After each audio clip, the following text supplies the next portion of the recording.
आप सबका आम आदमी पार्टी की इस प्रेस वार्ता में बहुत बहुत स्वागत। आज आम आदमी पार्टी ने एक बेहद गंभीर और चिंताजनक विषय पे इस प्रेस वार्ता का आयोजन किया है। साथियों, इस समय पूरा देश और पूरी दुनिया मानव इतिहास के सबसे बड़े आपातकाल, सबसे बड़ी बीमारी, महामारी कोविड-19 की बीमारी से लड़ रही है, जूझ रही है। ये समय है जब पूरे देश में, हमारे भारत देश में सभी पार्टियों को एकजुट होकर, सभी पार्टियों को साथ आकर, मिलकर इस बीमारी से लड़ने की आवश्यकता है। सारी पार्टियों को मिलकर, एकजुट होकर सारा ध्यान और सारी एनर्जी इस चीज पर केंद्रित करनी चाहिए कि कैसे हमारे देश को कोविड-19 की बीमारी से बचाएं, कैसे हमारे देश के लोगों के स्वास्थ्य को रक्षा दें, कैसे हमारे देश में कोविड-19 बीमारी से हो रही मौतों को कम किया जाए, मृत्यु दर को नीचे लाया जाए। सारी पार्टियों को मिलकर जहां यह देखना चाहिए कि कैसे हर राज्य के अंदर वेंटिलेटर, आईसीयू और बेड्स की व्यवस्था बेहतर करी जाए, बढ़ाई जाए, कैसे रिकवरी रेट बढ़ाया जाए। एक ऐसे समय जब सबको मिलकर काम करना चाहिए, क्योंकि ये मानव इतिहास की सबसे बड़ी महामारी है। ऐसे समय हमारा देश ये देख रहा है कि एक पार्टी है जिसके विधायक बिक रहे हैं और दूसरी पार्टी है जो वो बिकने वाले विधायकों को खरीद रही है। एक तरफ एक सरकार है जो अपनी सत्ता बचाने के प्रयास में लगी है और दूसरी ओर एक ऐसी पार्टी है वो सरकार को गिराने में लगी है। गंदी राजनीति और बेहद दुखदाई दृश्य आज पूरा देश राजस्थान में देख रहा है। जो राजनीतिक नाटक और जो गंदी राजनीति के दृश्य आज देश का एक आम नागरिक, एक आम वोटर देख रहा है, वो हर व्यक्ति को बहुत दुख और पीड़ा दे रहा है। कांग्रेस पार्टी पूरी तरीके से बिखर चुकी है, बूढ़ी हो चुकी है।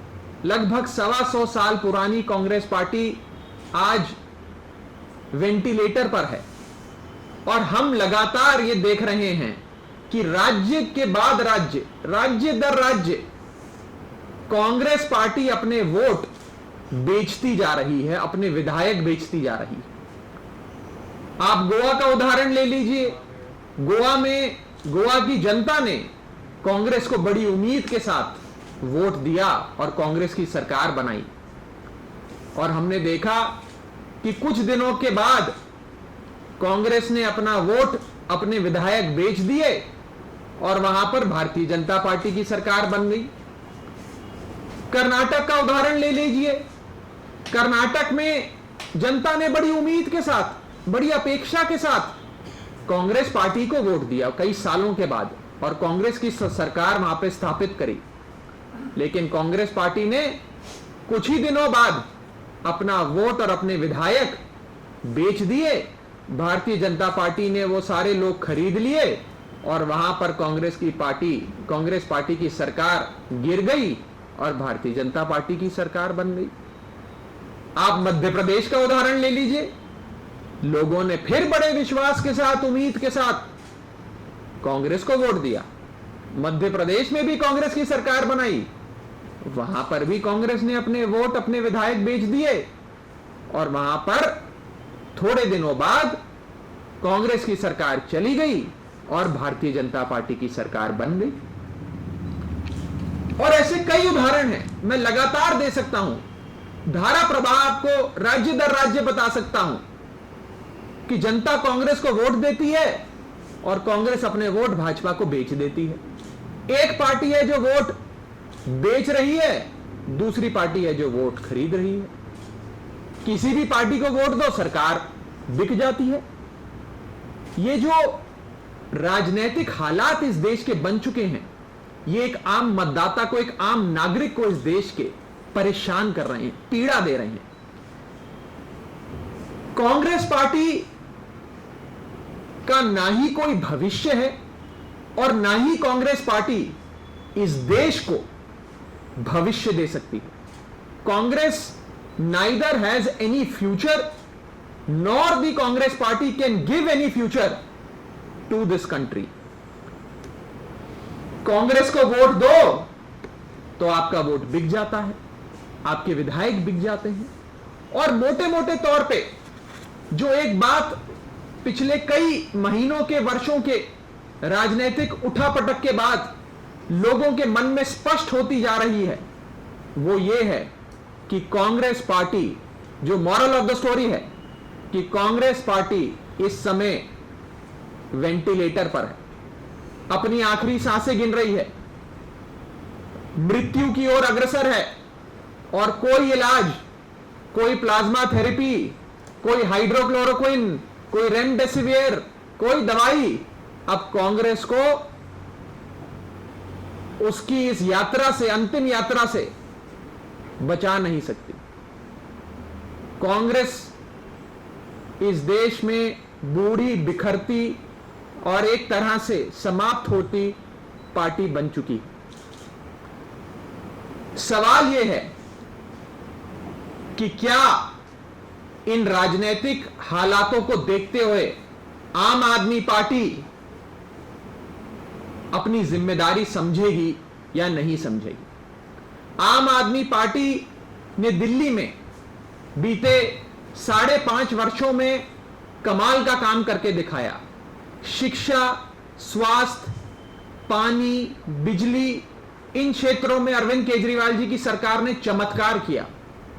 बीते कुछ महीनों में जिस प्रकार से दिल्ली के मुख्यमंत्री और आम आदमी पार्टी के राष्ट्रीय संयोजक अरविंद केजरीवाल जी ने कोरोना महामारी पर काबू पाया है,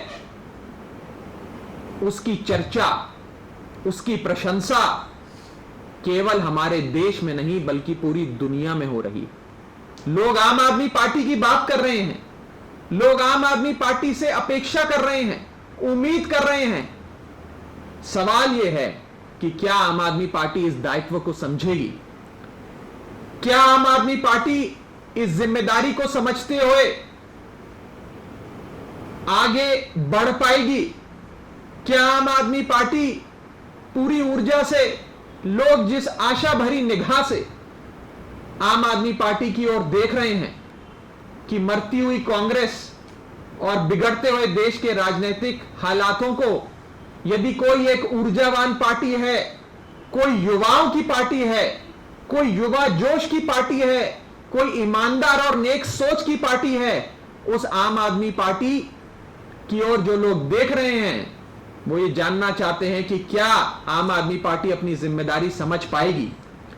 क्या आम आदमी पार्टी ये दायित्व निभा पाएगी? ये लोगों के मन में सवाल है।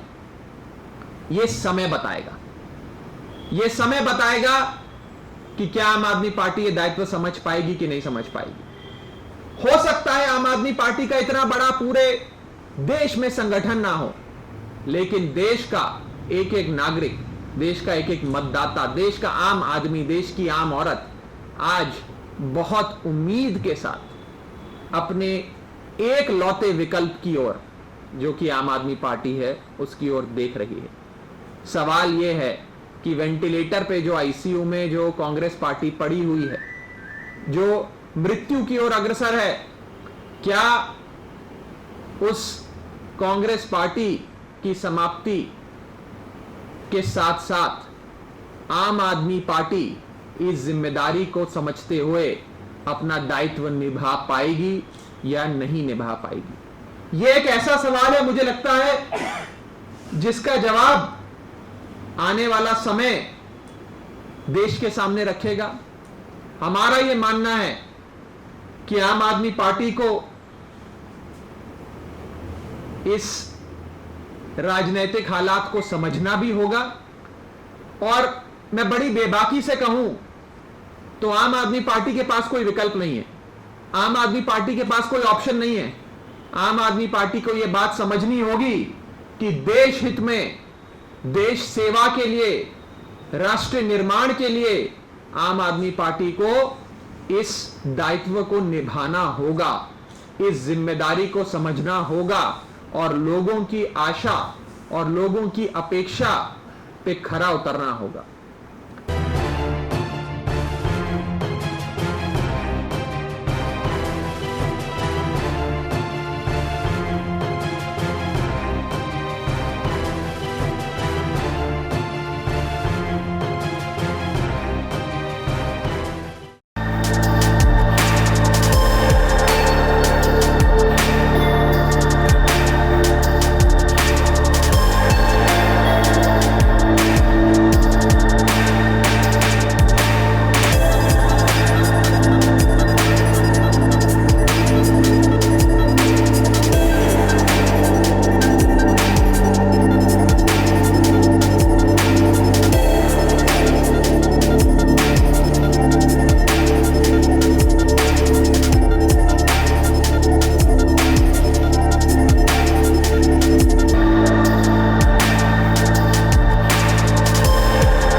Download Tarang online radio app from Google Play Store.